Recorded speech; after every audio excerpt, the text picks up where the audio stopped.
خدمت همشهریان عزیز کابل عرض می دارم که ما و فامیلم دخترکان و اولادایم همینجا به همراه شما هستیم و آرزو داریم که مسائل کشور ما و پایتخت ما به خیر و فلاح و از طریق صلح و مذاکرات صلح حل شود. از نیروهای امنیتی و از نیروهای تحریک اسلامی طالبان میخواهیم که در هر جایی که هستند امنیت جان و مال مردم نگاه کنند و توجه به امنیت جان و مال مردم بکنند.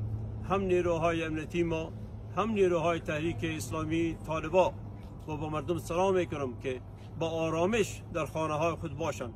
ما در کوشش هستیم که با بزرگان طالبان از راه مسالمت و برادری و وطنداری و وطن دوستی مشکل افغانستان حل شود.